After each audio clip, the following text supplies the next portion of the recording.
আমি আপনাদের উদ্দেশ্যে কিছু বার্তা দিতে চাই।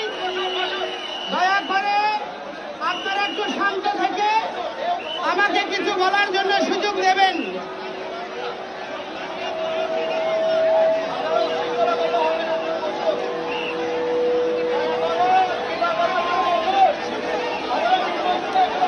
এই চট্টগ্রাম, বীর প্রসবিনী চট্টগ্রাম, এই চট্টগ্রামে মাস্টারদা সূর্য সেন, প্রীতিলতা ওয়াদ্দেদার তারা প্রথম ব্রিটিশ বিরোধী আন্দোলন গড়ে তুলেছিল এবং তারা 4 দিনের জন্য এই বাংলা ভূমিকে স্বাধীন করেছিল। সেই থেকে নয়, অতীত প্রাচীনকাল থেকে মহারানা প্রতাপ, শিবাজী মহারাজ থেকে শুরু করে অনেক সনাতনী বীরেরা সনাতন ধর্ম, এই ভূভারতের কৃষ্টি সংস্কৃতি, বাংলার আদর্শ সমুন্নত রাখার জন্য জীবন দিয়েছে। তো সুতরাং তাদের আত্মত্যাগের মহিমাকে আমরা কখনো ম্লান হতে দিতে পারি না। এখন আমরা যদি তাদের উত্তম উত্তরাধিকার হই, তাহলে আমাদের চিন্তার বিবেচনার সময় এসেছে। আমরা ঐক্যবদ্ধ থাকব নাকি বিভক্ত হয়ে ধ্বংস হব? যদি আমরা ঐক্যবদ্ধ হতে চাই, অনেক দিন হয়েছে আমাদের হিন্দুদের হিন্দু বৌদ্ধ খ্রিস্টান ঐক্য পরিষদ, পূজা পরিষদ, জন্মাষ্টমী পরিষদ, হিন্দু জাগরণ মঞ্চ, সংখ্যালঘু সুরক্ষা আন্দোলন, সংখ্যালঘু অধিকার মঞ্চ, বিবিধ নামে বহু সংগঠনের জন্ম হয়েছে, কিন্তু বিভক্তির জন্য আমরা কখনো আমাদের লক্ষ্যে পৌঁছাতে পারি নাই। এখন কেউ যদি বিভক্ত হতে চায়, আমরা তাদেরকে রুখে দাঁড়াবো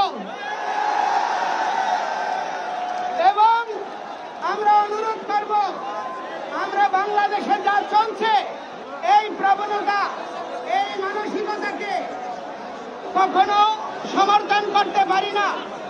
আমরা এখানে জাতিগত অধিকার নিয়ে জ্যেষ্ঠ প্রবীণ যাদের অবদান রয়েছে তাদের আত্মত্যাগকে ম্লান করতে পারি না। আমাদের ক্ষুদ্র নিগোষ্ঠী তাদের অধিকারকে আমরা অস্বীকার করতে পারি না। এই বাংলাদেশ যদি আমরা সুসংঘবদ্ধ না থাকি, এই দেশটি মৌলবাদী রাষ্ট্রে পরিণত হবে। আর এটি আফগানিস্তানের মতো, সিরিয়ার মতো, ইরাকের মতো হবে, ক্ষয়িষ্ণু হবে। বাংলাদেশের প্রগতিশীল প্রকৃতি মানুষের, বাঙালি জাতীয়তায় যারা বিশ্বাস করে, বাংলাদেশের অস্তিত্বে যারা বিশ্বাস করে, তাদের সকলকে সুসংঘবদ্ধ হওয়ার সময় এসেছে। তাই আমি অনুরোধ করব, আমরা আমাদের কোন ধর্মীয় সংগঠনের মধ্যে কেউ বড় আর কেউ ছোট, কে নেতা আর কে অনুগামী, এই বিভক্তিতে বিভক্ত হতে আর দেব না। আমি প্রত্যেক আমাদের প্রবীণদের 50% প্রবীণেরা আর 50% নবীনেরা সমন্বিতভাবে সব সংগঠনগুলো পুনর্গঠন করা প্রয়োজন এবং আমরা সংঘবদ্ধভাবে কখনো একত্রিত হতে পারিনি। এখন সারা বাংলাদেশে 8 দফা দাবি নিয়ে আমরা সকলে সংঘবদ্ধ হয়েছি। এই 8 দফা দাবি পরিপূরণ থেকে আমাদেরকে কেউ বিচ্যুত করতে পারবে না। আমি বলতে চাই, এই বাংলাদেশে যে প্রথাগত ঐতিহ্য হয়ে দাঁড়িয়েছে পূর্বজদেরকে অস্বীকার করা, আমাদের এই বঙ্গভূমি তথা অবিভক্ত ভারতবর্ষে অনেক মনীষীদের অবদান রয়েছে, অনেক ঋষিদের অবদান রয়েছে, অনেক সন্ত মহাপুরুষদের আত্মবলিদানে ব্রিটিশরা এই ভারতভূমি ত্যাগ করেছে। আর ব্রিটিশরা দিয়েছে বলেই পাকিস্তান হতে পেরেছে। আর পাকিস্তানের নির্যাতন নিপীড়ন থেকে মুক্ত হওয়ার জন্য হিন্দু, বৌদ্ধ, খ্রিস্টান, মুসলমান সকলে সম্মিলিতভাবে এই দেশ স্বাধীন করেছে।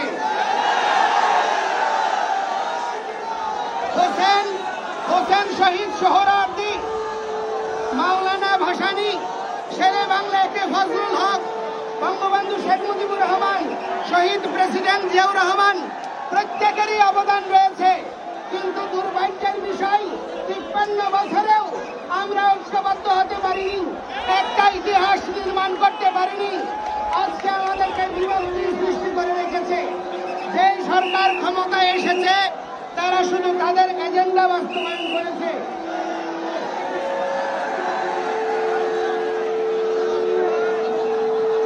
সেই জন্য আমি সকলকে অনুরোধ করব, আমাদেরকে নিয়ে আর খেলবেন না। বহুদিন হয়েছে, আমরা কেউ আর ঘরে ফিরে যাব না। আজকে সারা বাংলাদেশ দেখো, চট্টগ্রামের সমস্ত বিভাগের মঠ মন্দিরের মহান্ত মহারাজরা যারা সাধনায় নিমজ্জিত ছিল, তারা সকলে আজকে এই আন্দোলনে যোগদান করেছে। সাধুরা মাঠে নেমেছে। সুতরাং আপনারা সাবধান, এই যে দেশে আর সাম্প্রদায়িকতার বিষ বাষ্প ছড়াতে দেওয়া হবে না। আজকে এই প্রাকৃতিক প্রতিকূলতার মধ্যেও আমাদের হিন্দু ভাই বোনেরা, সংখ্যালঘু ভাই বোনেরা কিভাবে এখানে প্রকৃতির সঙ্গে যুদ্ধ করে এই আন্দোলনে শরিক হয়েছে, এটা তা প্রমাণ করে। ভগবান শ্রীরামচন্দ্রের সেতু বন্ধনের সময় বিভীষণও সহযোগ দিয়েছে, আবার কাঠবিড়ালিও সহযোগ দিয়েছে, হনুমান, জাম্বুবান তারা সকলেই সেতু বন্ধনে যুক্ত হয়েছে। সুতরাং আমাদের সনাতনীদের যারা অভিভাবক বলেন, তাদের কাছে আমার অনুরোধ, এখন হনুমান অথবা জাম্বুবান হয়ে আত্মগরিমায় বসে থাকবেন না। আমাদের ভাইদের ভুল থাকতে পারে, তাদের ত্রুটি থাকতে পারে, তাদের সংশুদ্ধ করব আমরা। তাদেরকে কাউকে বাইরের কোন অপশক্তিকে তাদের দিয়ে জলাঞ্জলি দেওয়ার জন্য নিপীড়ন করার সুযোগ আমরা দেব না। আমার ভাইয়ের ভুল থাকলে তাকে আমরা শুদ্ধ করব। কোন জাতি গোষ্ঠী অথবা কোন রাষ্ট্রযন্ত্রকে ব্যবহার হতে দেব না। আজকে দুঃখ লাগে, রানা দাশগুপ্ত সে দীর্ঘদিন ধরে সনাতনীদের জন্য সংগঠন করেছে, তার ভুল থাকতে পারে, অনেক অবদানও আছে, কিন্তু ঐক্য পরিষদ তার বিরুদ্ধে মামলা হলো, অথচ কোনো কর্মসূচি ঘোষণা করেনি। এটা অত্যন্ত লজ্জাস্কর। আমাদের মধ্যে মানসিক দূরত্ব থাকতে পারে, কিন্তু আমাদের কোন প্রবীণদেরকে নিয়ে বাইরের কাউকে রাজনৈতিক শক্তিকে বিভাজনের রাজনীতি করতে আমরা দেব না। একটা জিনিস আপনাদের মনে রাখা উচিত, এই দেশ স্বাধীনতার পর থেকে সবাই আমাদেরকে বলেছে আমরা সংখ্যালঘু নই, আমরা বাংলাদেশি। আমরা বলছি আমরা সংখ্যালঘু, আমরা বাংলাদেশি পরিচয় দেওয়ার মতো কোন অপশন সুযোগ আপনারা রাখেননি। যে দেশে সরকারিভাবে 564টা মসজিদ হয়, সেখানে একটা মন্দিরও নির্মাণ হয় না। আমরা কি করে বাংলাদেশি হতে পারি? আমাদের জামায়াতের আমির ডক্টর শফিকুর রহমান, আমি কৃতজ্ঞতা জানাই। আমরা যেই কথা বলতে সাহস পাইনি সেই কথা উনি বলেছেন যে মসজিদ পাহারা দিতে হয় না, নামাজ পড়ার সময় পাহারা দিতে হয় না, অথচ আজকে আমরা শুনছি মাদ্রাসার ছাত্রদের দিয়ে দুর্গা পূজায় পাহারা দেওয়ার ব্যবস্থা হবে।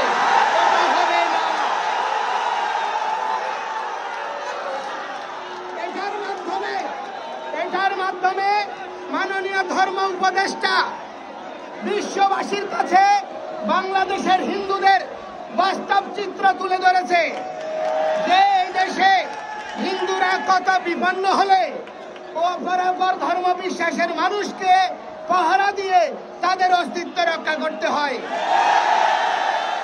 সেই জন্য আমরা এই ধরনের কোনো প্রচেষ্টার সঙ্গে সহমত পোষণ করি না।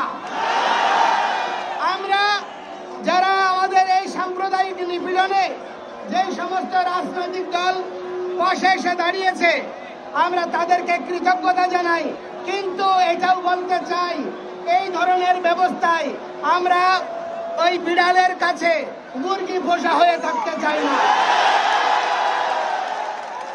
আমরা বলতে চাই আজকে স্বাধীনতার পর থেকে আমাদেরকে দুর্গা পূজায় 500 কেজি করে চাল দিচ্ছে, খয়রাতির চাল। আমরা কি ভিক্ষুক? যদি আমরা ভিক্ষুক না হই, আমরা যদি এই জাতি রাষ্ট্রের অংশ হই, ত্রাণ তহবিলের অর্থ দিয়ে কেন আমাদেরকে প্রহসন করছে? কেন হিন্দু ধর্মীয় ফাউন্ডেশন হচ্ছে না? রাজনৈতিক দলগুলি তাদের মদত পুষ্ট কিছু দালাল তৈরি করার জন্য কল্যাণ ট্রাস্টের ট্রাস্টি বানিয়ে কিছু হিন্দু লিডারের মাথা কিনে নিয়ে তাদেরকে দিয়ে হিন্দুদের বিরুদ্ধে বক্তব্য দেওয়া হচ্ছে। এই ধরনের প্রবণতার বিরুদ্ধে আমরা সনাতনীরা সবাই একসাথে লড়ব। আমরা কোন বিদেশি রাষ্ট্রের কোন বিদেশি প্রভুর সহযোগিতা চাই না। অতীতে যেমন সাধু সন্তরা আত্মবলিদান করেছে, আমরা আত্মবলিদান করব, কিন্তু এই ভূমি ত্যাগ করব না। আজকে সরকারিভাবে বলা হচ্ছে এই দেশে আমাদের একজন সেনা কর্মকর্তা উনি সংবাদ সম্মেলনে বলেছে বাংলাদেশের সংখ্যালঘুরা, ধর্মীয় সংখ্যালঘুরা তারা পৃথিবীর সবচেয়ে ভালো আছে। ভালো থাকার একটা প্রমাণ দেই, এই বাংলাদেশে এনিমি প্রপার্টি আইনের মাধ্যমে সরকারিভাবে বিএস খতিয়ানে উল্লেখ রয়েছে এই দেশের মানুষের নাম আর তার বর্তমান স্থিতি হচ্ছে হালসাং ভারত। তাহলে সরকার স্বীকার করে নিয়েছে এই দেশের মানুষ পালিয়ে ভারত চলে গিয়েছে। আজকে অনেকে সীমান্তে 2 জন হিন্দু মারা গিয়েছে, এই জন্য মায়া দরদ দেখাচ্ছে, ইন্ডিয়ার বিরুদ্ধে স্লোগান দিচ্ছে। তো আমি বলতে চাই তারা কেন সীমান্তে গিয়েছে আগে ওইটা খুঁজে নিন। তারা কেন বিএসএফ এর গুলিতে মরতে গিয়েছে? কারণ এখানে বেঁচে থাকা তাদের জন্য একটা জীবন মৃত্যুর প্রহসন ছাড়ার কিছুই নয়। এই পরিস্থিতি কোনোভাবে আমরা মেনে নিতে পারি না। একটা জিনিস মনে রাখবেন, বাংলাদেশের মানুষকে আজকে আপনারা রোহিঙ্গাদেরকে সংরক্ষণ করছেন, বাংলাদেশের মানুষ তাদের পাশে দাঁড়িয়েছে, মানবতায় বিশ্বাস করে বলে আমরা পুন্ডরিক ধাম থেকেও প্রতিটি মঠ মন্দির থেকে ত্রাণ নিয়ে রোহিঙ্গাদের পাশে দাঁড়িয়েছি। কিন্তু বাংলাদেশ থেকে যেই সমস্ত হিন্দুরা ইন্ডিয়ায় সহ বিভিন্ন দেশে আশ্রয় নিয়েছে, আজ পর্যন্ত কোন সরকার তাদেরকে ফিরিয়ে আনার প্রচেষ্টা করে নাই।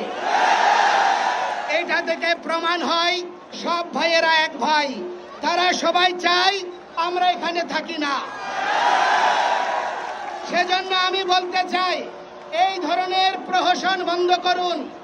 আজকে গতকাল 6টা কমিশন হয়েছে, সংবিধান সংশোধন কমিশন থেকে শুরু করে অনেকগুলো কমিশন হয়েছে।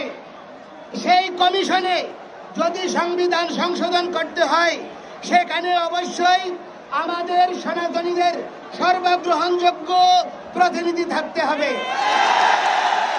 না হলে কোন সংবিধান পরিবর্তনকে আমরা সমর্থন করব না। আমাদের নিয়ে দেবোত্তর সম্পত্তি আইন নিয়ে 13 সাল থেকে প্রহসন হচ্ছে, আজ পর্যন্ত থেমে নাই। আজকে যখন আমি এই দিন পুলিশ কার্যালয়ে গিয়েছি, জেলা পুলিশ কর্মকর্তার ওখানে ডিএসপির লোক বলছে যে আপনারা কোন জায়গা থেকে এসেছেন? আমি বলছি পুন্ডরিক ধাম থেকে। ও আপনারা জায়গা দখল করেছেন? আমার ধর্মের জায়গা, দেবতার জায়গা, আমরা যদি দখলবাজ হই তাহলে যারা দখল করছে তাদের পরিচয়টা কি? এই ধরনের প্রবণতা পরিত্যাগ করুন।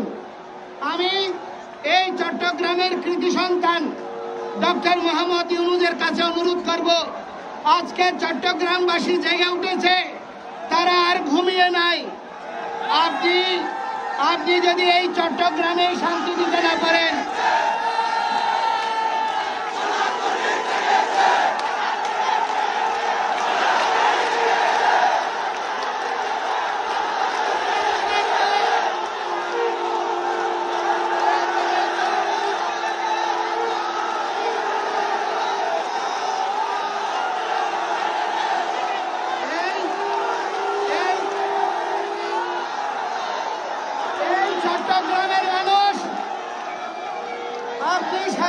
বাংলাদেশের কথা দূরে রাখুন, এই চট্টগ্রামের মানুষ যদি আত্মপ্রশান্তি না পায়, এই চট্টগ্রামের মানুষ যদি নির্ভরতা খুঁজে না পায়, আমাদেরকে যদি আমাদের শ্রী বিগ্রহ মূর্তি রক্ষা করার জন্য যাওয়ার কারণে আমাদেরকে মসজিদে আক্রমণকারী হিসেবে উপস্থাপনের প্রচেষ্টা হয়, তাহলে আমরা কোথায় নিরাপদ? আমাদের অধিকার নিয়ে কথা বললে আমরা যদি উগ্রবাদী হয়ে যাই, আমরা যদি আমাদের অধিকারের কথা বললে আওয়ামী লীগের দালাল হয়ে যায়, আমরা যদি আমাদের অধিকার নিয়ে কথা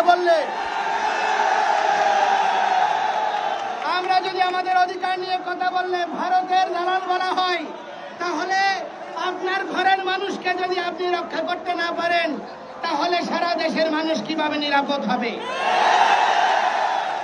সেজন্য আমি অনুরোধ করতে চাই, আমাদের কতিপয় হিন্দু প্রতিনিধিরা গিয়েছে, আপনার সঙ্গে সাক্ষাৎ করেছে। আমি বলতে চাই, বাংলাদেশের অনেক প্রখ্যাত মঠ মিশন রয়েছে, মহান্ত সাধু সন্ন্যাসীদেরকে আপনার এই অধিকার আন্দোলনের পুরো ভাগে রেখে, তাদের মতামতকে সামনে রেখে আপনাদের আমাদের অধিকার দাবি বাস্তবায়নের উদ্যোগ গ্রহণ করতে হবে। কারণ আমরা কোনো বিকৃত পশুর কাছে, কোনো দালালের কাছে আমাদের জিম্মাদারি তুলে দিতে পারি না। তো সেজন্য আমি বলতে চাই, আজকে এই স্বাধীনতার পর থেকে বাংলাদেশে শুধুমাত্র সীতাকুণ্ডের দিকে তাকালেই বুঝতে পারবেন আমরা কত ভালো আছি। 4000 একর সম্পত্তি এখন 2000 একরও নাই। জাতীয় তীর্থের যদি এই অবস্থা হয়, ঢাকেশ্বরী জাতীয় মন্দিরের জায়গা যদি এখনো বেদখলে থাকে, তাহলে সাধারণ হিন্দুদের কি অবস্থা আপনারা বুঝতে পারছেন। সেজন্য আমি অনুরোধ করতে চাই, আজকে কখনো ইসকনকে উগ্রবাদী, কখনো রামকৃষ্ণ মিশনকে ভারতের দালাল, কখনো সাধু সন্তদেরকে আপনার উগ্রবাদের সমর্থক এই পরিচয় দিয়ে, এই ট্যাগ দিয়ে প্রহসন করা আর যাবে না। আমরা সুসংঘবদ্ধ, আমরা বিভক্ত নই। আমরা এখানে নেতৃত্বের জন্য আসি নাই। মহাপ্রভু যশ মান প্রতিষ্ঠা ত্রয় শুকরের বিষ্ঠা, যেগুলা শুকরের পায়খানা, আমরা প্রতিষ্ঠাকে সেই রকম মনে করি। আমাদের সাধু সন্তরা মন্ত্রী হতে চাই না, আমরা উপদেষ্টা হতে চাই না, কিন্তু আমাদের ন্যায্য দাবিকে উপেক্ষা করার কোনো সুযোগ নেই। আমি আপনাদেরকে বলতে চাই, একটা জিনিস দেখুন, আজকে দুর্গা পুজো হয়েছে 21 সালে। আমাদের ছাত্র জনতার বিপ্লবে আমাদের হিন্দুরা আত্মাহুতি দিয়েছে, 4 জন হিন্দু ছেলে শহীদ হয়েছে। ওখানে সমন্বয়ক 100 কতজন, 158 জন সমন্বয়ক, শুধুমাত্র 1 জন হিন্দু সমন্বয়ক আছে। সেখানে সমন্বয়কদের মধ্যেও হিন্দুদের প্রতিনিধি সংখ্যা বাড়াতে হবে। আমাদের নিয়ে কি আপনারা চিন্তা করছেন তা স্পষ্ট হওয়া চাই, কোনো গোপন লুকোচুরি করা যাবে না। এবং আমি অনুরোধ করতে চাই, যে সমস্ত হিন্দু প্রতিনিধিদেরকে দায়িত্ব দেওয়া হচ্ছে, যাদের কোনো ধর্মজ্ঞান নাই, যারা অনেকটা নাস্তিক, যারা অনেকটা কমিউনিজমে বিশ্বাসী, স্বধর্মের প্রতি নিষ্ঠা নাই, তাদেরকে আপনারা কি উদ্দেশ্যে দায়িত্ব প্রদান করছেন? তারা হিন্দুদের প্রতিনিধি হতে পারে না। সুতরাং আপনাদের কাছে অনুরোধ করব, সামনের দুর্গা পূজা সারা বাংলাদেশে আমরা উদযাপন করব, কিন্তু ডিজে, কোন রকমের উগ্র উশৃঙ্খলতা, মদ নেশা এইসব দিয়ে আমাদের মাঝে প্রবেশ করে অন্যরা যেভাবে আমাদেরকে ক্ষতিগ্রস্ত করতে চায়, সেই সুযোগ আপনারা দেবেন না। এবং এই দুর্গা পূজা আমাদের কাছে একটা প্রতীকী আন্দোলন হবে। এই দুর্গা পূজা সুরত রাজার সমাধিবস্য রাজমুক্তির জন্য করেছিল। আমরাও আমাদের বন্ধন মুক্তির জন্য, আমাদের এই অধঃপতন থেকে মুক্তির জন্য আমরা মায়ের আরাধনা করব। কোন আজকে অনেক সংখ্যালঘু দালালকে ভরা করে তারা এই রাষ্ট্রে কিছু হয়নি বলছে, কিন্তু দুর্ভাগ্যের বিষয়, গত সরকারের আমলে প্রথম আলোকে প্রগতিশীলতার প্রতীক বলা হয়েছে। আজকে প্রথম আলো 1068টা ঘটনা উপস্থাপন করেছে। কয়টা মন্দির ক্ষতিগ্রস্ত হয়েছে তারা জেলাওয়ারি তালিকা প্রদান করেছে। আজকে প্রথম আলোর প্রতিবেদনকে কেন আমলে নিচ্ছেন না? আজকে হলুদ মিডিয়াকে দিয়ে কেন কিছু হয়নি বলে আপনারা প্রচারণা চালাচ্ছেন? আমরা তীব্র প্রতিবাদ জানাই, আমরা এর তীব্র নিন্দা জানাই। আমাদের কণ্ঠই হবে আমাদের মিডিয়া, আমাদের মোবাইল হবে আমাদের প্রচারের মাধ্যম। আমরা ঐক্যবদ্ধ হব। আজকে এখানে বিভিন্ন মঠ মন্দির, আমাদের হিন্দু মহাজোট, আমাদের এই হিন্দু জাগরণ মঞ্চ, সনাতন বিদ্যার্থী সংসদ, বিভিন্ন সংগঠন, জাগো হিন্দু পরিষদ এবং সংখ্যালঘু সংরক্ষণ আন্দোলন থেকে শুরু করে অনেকগুলো সংগঠন এখানে যোগদান করেছেন। আমাদের পাথরঘাটা থেকে শুরু করে অনেকগুলো জায়গা থেকে সনাতনীরা আজকে যোগ দিয়েছে। রাউজান, রাঙ্গামাটি, খাগড়াছড়ি, ফটিকছড়ি, কক্সবাজার, সারা দেশের মানুষ এখানে এসেছে। আমরা আপনাদের কৃতজ্ঞতা জানাই। অনেকে বলছেন যে আমরা কেন আপনাদের সঙ্গে যোগাযোগ করিনি। এখন আর যোগাযোগের দিন নাই। এখন আমরা অনলাইনে প্রোগ্রাম ঘোষণা করব। আপনারা সবাই আমাদের সঙ্গে যুক্ত হবেন কিনা? আমাদের পদ দরকার নাই, প্রতিষ্ঠার দরকার নাই, মর্যাদার দরকার নাই। আমরা মরে গেলেও আমাদের পরবর্তী প্রজন্ম যেন বেঁচে থাকে তা নিশ্চিত করতে হবে। দয়া করে প্রতিটি হিন্দু নরনারী আপনারা তপস্যার অংশ বানিয়ে সন্তান বৃদ্ধি করুন। আপনারা সন্তান বাড়ান নিজের পূর্বজদেরকে সম্মান দেওয়ার জন্য, পরবর্তী প্রজন্মকে রক্ষার জন্য। আমাদের সন্তান বৃদ্ধির কোনো বিকল্প নাই। আমাদের রাষ্ট্রযন্ত্রের প্রহসনমূলক এই জনসংরক্ষণ করা, আপনার জন্ম নিয়ন্ত্রণের প্রচেষ্টা, শুধু এই বড়ি আমরাই খাই, আর কেউ খাই না। এই বড়ি খাবেন না। সন্তান বৃদ্ধি করুন, নিজের প্রজন্মকে রক্ষা করুন। এবং আমি বলতে চাই, মাননীয় প্রধান উপদেষ্টা মন্ডলী, আমাদের সমন্বয়ক বৃন্দ, যারা আপনারা এই আন্দোলন করেছেন, নতুন বাংলাদেশের স্বপ্ন দেখিয়েছেন, স্বাধীনতা নতুন করে হয়েছে বলছেন, আমরা কেন পরাধীন? এই প্রশ্ন আপনাদের বুঝে রাখতে চাই। আজকে আমাদের ভাইরা যখন কোন উস্কানিমূলক কমেন্টের উত্তর দেয়, তাদেরকে ধর্ম অবমাননার অজুহাতে মামলা দেওয়া হয়, তাদেরকে নির্যাতন করা হয়। এই দেশে এখনো বিচার বহির্ভূত হত্যাকাণ্ড চলছে। বিচার বহির্ভূত ব্যবস্থাপনাকে উস্কে দেওয়া হচ্ছে। আমরা এই রাষ্ট্রের স্থিতিশীলতা চাই, সংবিধান সমুন্নত রাখতে চাই, আমরা আইনের শাসন প্রতিষ্ঠা করতে চাই। কোন বিচার বহির্ভূত হত্যাকাণ্ড চলতে দেওয়া যাবে না। পৃথিবীর প্রতিটা ধর্মের প্রতি আমরা শ্রদ্ধালু, আমরা সম্মান করি, আমরা মর্যাদা প্রদান করি। আমরা মসজিদ, মন্দির, পেগোডা, গির্জা, মাজার, মক্তব প্রত্যেককে সম্মান করি। বাংলাদেশের অধিকাংশ মঠ, মন্দির, মসজিদ, মাজারে হিন্দুদের ব্যাপক অংশগ্রহণ রয়েছে। কিন্তু আজকে আমাদের ধর্ম নিয়ে যখন অবমাননা হয়, আমাদের দেবতা নিয়ে যখন ওয়াজ হয়, আমাদের যখন ধর্ম নিয়ে উস্কানি দেওয়া হয়, তখন ধর্ম অবমাননা হয় না, কোনো মামলা হয় না। আমাদের পুলিশ প্রশাসন বলছে যে সেদিনের ঘটনায় কেন কেউ অভিযোগ করে নাই। আজকে বাংলাদেশের অনেকগুলো ঘটনায় প্রশাসন নিজে বাদী হয়ে মামলা করছে। শুধু হিন্দুদের বেলায় কেন তাদেরকে বাদী বানিয়ে বলির পাঠা বানানোর চেষ্টা করা হচ্ছে, তাদেরকে চিহ্নিত করার প্রচেষ্টা হচ্ছে। এই প্রচেষ্টা বন্ধ করতে হবে।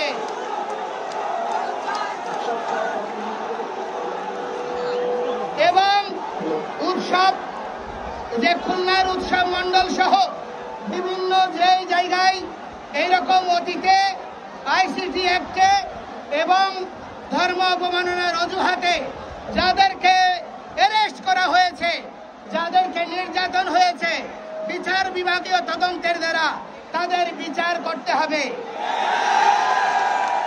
আমাদের যে ৮ দফা দাবি, এই দাবি বাস্তবায়ন করতে হবে। একটা কথা বলতে চাই, আমরা আওয়ামী লীগের, বিএনপির সহ জাতীয় পার্টি সহ যত রাজনৈতিক দল রয়েছে, আমরা কোন রাজনৈতিক দলের লেজুর বৃত্তি করতে চাই না। আমাদেরকে দলীয় টেক দেওয়ার জন্যই আমাদের স্বতন্ত্র নির্বাচনী ব্যবস্থাকে রুদ্ধ করে স্বাধীনতার পরে এক কাতারে নিয়ে যাওয়া হয়েছে। কারণ সেই ব্যবস্থাপনার মধ্য দিয়ে আমাদেরকে আলাদাভাবে চিহ্নিত করার, বেঁচে থাকার সুযোগকে রহিত করার জন্য বৃহত্তর জনগোষ্ঠীর সঙ্গে মিশিয়ে দেওয়া হয়েছে। এই ধরনের প্রবণতার কারণে প্রতিটি নির্বাচনের পরে আমাদের উপর নির্যাতনের খড়গ নেমে আসে, কোনোবারেই এর বিচার হয় না। এই ধরনের অবস্থার অবসান চাই। তাই সংখ্যানুপাতিক হারে আমরা আমাদের জন্য সংরক্ষিত আসন চাই, যেখানে হিন্দুদের ভোট হিন্দুরাই দেবে, মুসলমানের ভোট মুসলমানরাই দেবে, যাদের প্রতিনিধি তারাই নির্বাচন করবে। তাহলে গণতন্ত্র থাকবে এবং রাজনৈতিক বিদ্বেষ কমে আসবে এবং আমাদের অবস্থানকে প্রশ্নবিদ্ধ করার সুযোগ কেউ পাবে না। তাই যে সমস্ত রাজনৈতিক দল আমাদেরকে কোন দলের এজেন্ট মনে করেন, আপনারা যদি বাস্তবেই আমাদেরকে এই বন্দিত্বের থেকে মুক্তি দিতে চান, তাহলে সংখ্যানুপাতিক নির্বাচন ব্যবস্থাকে আপনারা স্বীকৃতি প্রদান করুন।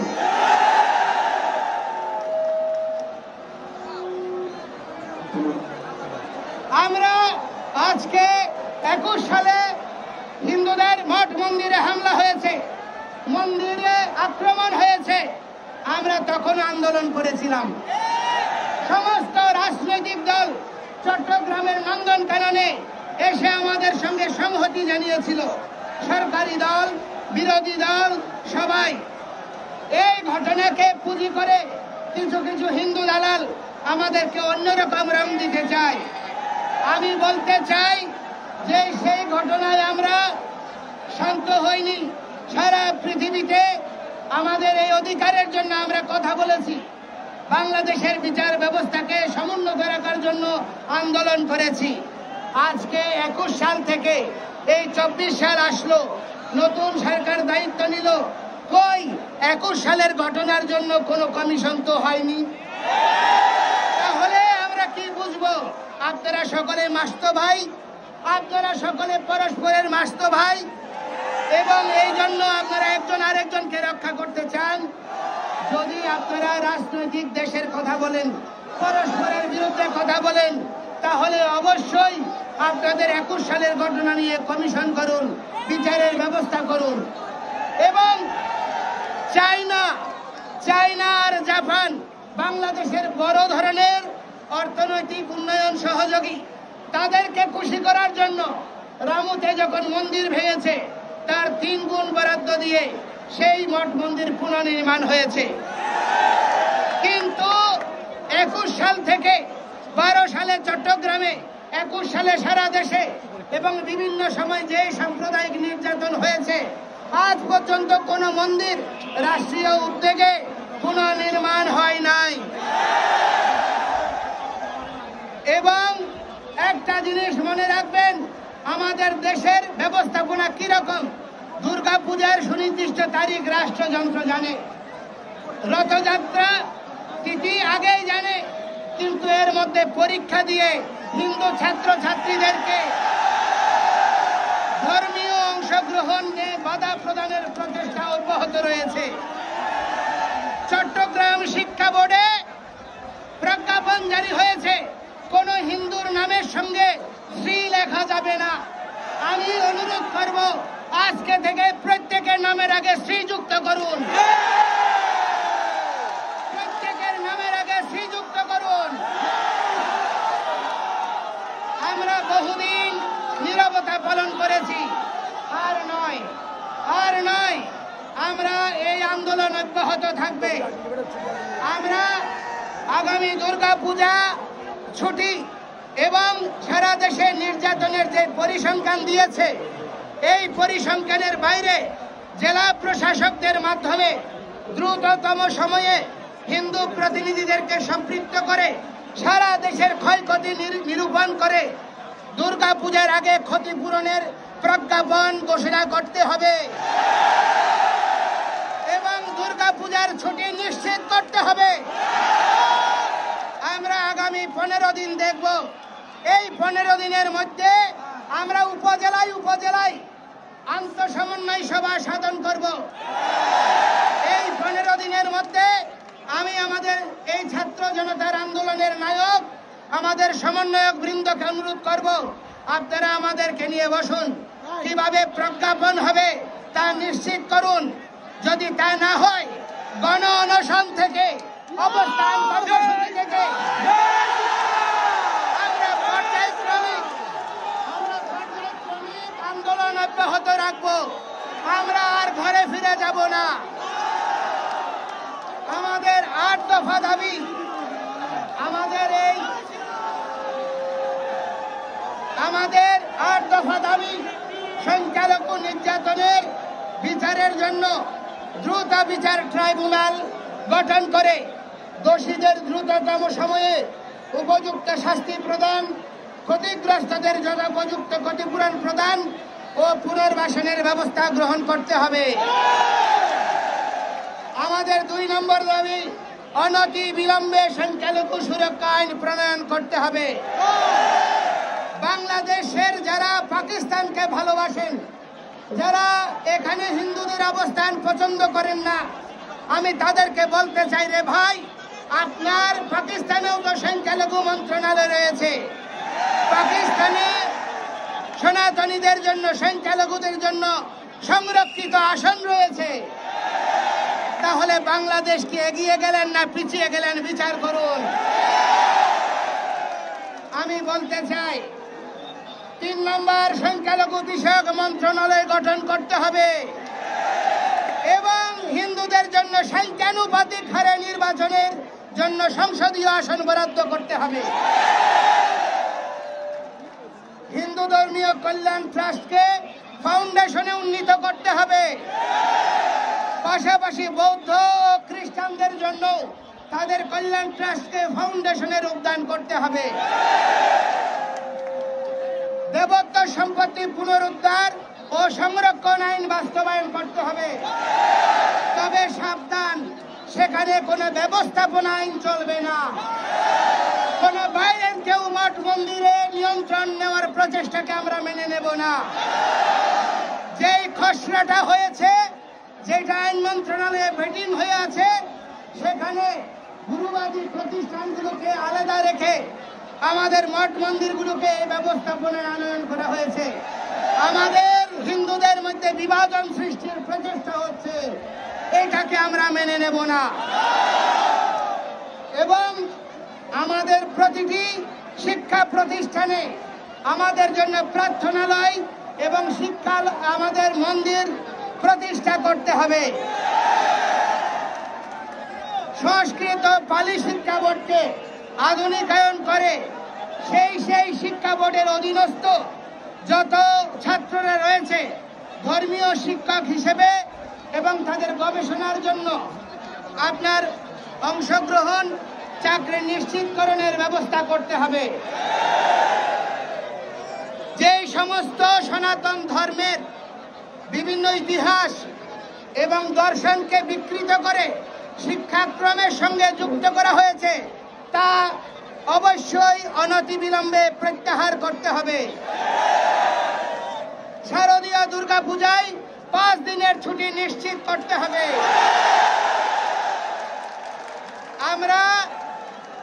আমরা মাননীয় প্রধান উপদেষ্টার কাছে বলতে চাই, আপনি নোবেল শান্তি পুরস্কার পেয়েছেন, আপনি বিশ্বে বাংলাদেশকে সম্মানিত করেছেন, আপনার অবদান প্রশংসনীয় হবে। আপনি দারিদ্র দূরীকরণের জন্য ভূমিকা রেখেছেন, এনজিও প্রতিষ্ঠা করে নারী স্বাধীনতার কথা বলেছেন। সংখ্যালঘুরা কেন বাদ গেল, তাদের জন্য কথা তুলতে হবে। আমাদেরকে বাংলাদেশি পরিচয় দিয়ে আর আমাদের অধিকারকে আলাদাভাবে তলিয়ে দেওয়ার প্রচেষ্টা করবেন না। আমরা তখনই বাংলাদেশি পরিচয় দেব যখন সংবিধানে আমাদের মৌলিক অধিকার, আমাদের জন্য প্রয়োজনীয় বরাদ্দ নিশ্চিত হবে। তার আগে আমরা সংখ্যালঘু এবং আমরা ভূমিপুত্র হিসেবে নিজেকে প্রমাণ করব এবং আমাদের পরিচয় প্রদান করব। কারণ বিশ্বে সংখ্যালঘু, ধর্মীয় সংখ্যালঘু, ক্ষুদ্র নিগোষ্ঠী, ভূমিপুত্রদের জন্য যে আন্তর্জাতিক সনদগুলো রয়েছে সেই সনদে প্রাপ্ত অধিকারকে আড়াল করার জন্য আমাদেরকে বাংলাদেশি তকমা দিয়ে আমাদেরকে একীভূত করার প্রচেষ্টা হচ্ছে। এই প্রচেষ্টা আমরা মানব না।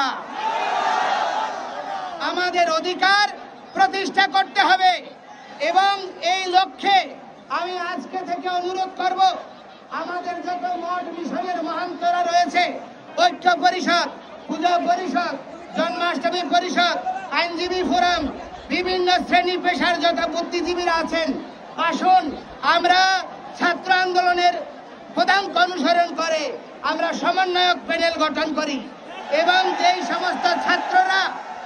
সমস্ত ছাত্ররা আন্দোলন করছে আমরা তাদের ছাতা হয়ে তাদের পাশে দাঁড়াই এবং আমাদের এই আন্দোলনের গতিমাত্রাকে সমুন্নত রাখি।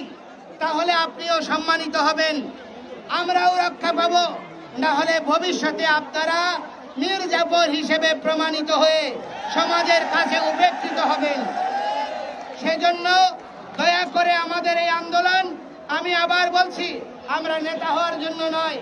আমাদের যদি এই অধিকার প্রতিষ্ঠা হয় আমরা আবার মঠ মন্দিরে ফিরে যাব, আমরা মাঠে থাকবো না। কিন্তু আপনারা দয়া করে আমাদেরকে কোনো টেক দেওয়ার প্রচেষ্টা করবেন না। আমরা লক্ষ্য করছি কিছু সরকারি দালাল এবং কিছু স্বার্থবুদ্ধি সম্পন্ন লোক এই আন্দোলনকে বাধাগ্রস্ত করার প্রচেষ্টা করছে, কিন্তু আজকে ঐক্যবদ্ধ উপস্থিতি প্রমাণ করে দিয়েছে আমরা বিভক্ত নই, আমরা ঐক্যবদ্ধ। জয় শ্রীরাম, জয় শ্রীরাম, জয় শ্রীরাম, হর হর মহাদেব, হর হর মহাদেব। এবং অনুরোধ করব, দয়া করে আপনাদের কাছে অনুরোধ করব, দয়া করে অনুরোধ করব আপনাদের সকলকে সেই দিনের মতো চেরাগি পাহাড়ের ঘটনা যেন পুনরাবৃত্তি না হয়। এই আন্দোলন কর্মসূচি এখানে পরিসমাপ্ত হওয়ার পরে সুশৃঙ্খলভাবে ফিরে যাবেন। কোনো মিছিল হবে না, কোনো নতুন করে কর্মসূচি হবে না। আমরা এই 15 দিনের মধ্যে অনলাইনে উপজেলা ভিত্তিক সমন্বয় সভাগুলোর ডেট নির্ধারণ করে ঘোষণা করব। স্ব উপজেলায় আপনারা যোগদান করবেন। যে সমস্ত ছাত্রছাত্রী, যে সমস্ত সংগঠন এই আন্দোলনে যুক্ত হয়েছে, আমাদের হিন্দু বুদ্ধ কল্যাণ ফ্রন্টকে অনুরোধ করব আপনারাও আমাদের পাশে এসে দাঁড়ান এবং সমস্ত ঐক্য পরিষদ, পূজা পরিষদ, এখন আমরা নিজেদের পরিচয় ভুলে গিয়ে আমরা সনাতনী পরিচয় বহন করব। আমরা সনাতনী, আমরা হিন্দু, এই হবে আমার পরিচয়। আমরা আর্যপুত্র, আমরা ঋষি সন্তান, এই হবে আমার পরিচয়। দয়া করে সকলে ঐক্যবদ্ধ থাকবেন। অনলাইনে কেউ কোনো উস্কানিমূলক কর্মকাণ্ডে পা দেবেন না, কোনো উস্কানিমূলক কর্মকাণ্ডে পা দেবেন না, আর কোনো অপরিচিত ব্যক্তিকে অনলাইনে বন্ধু বানাবেন না।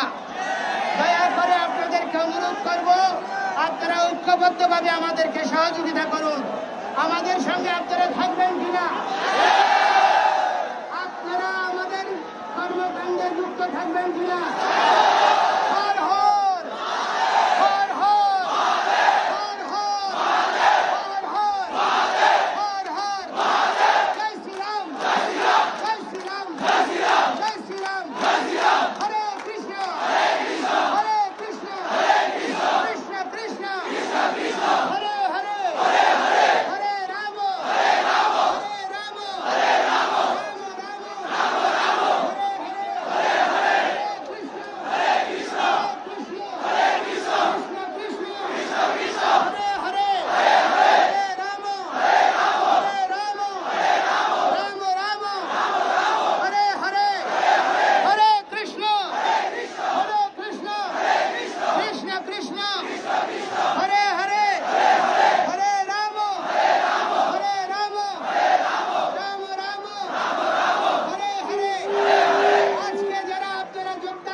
এবং আজকের প্রশাসন যেভাবে আমাদেরকে সহযোগিতা করেছে তাদেরকে কৃতজ্ঞতা এবং ধন্যবাদ জানাচ্ছি।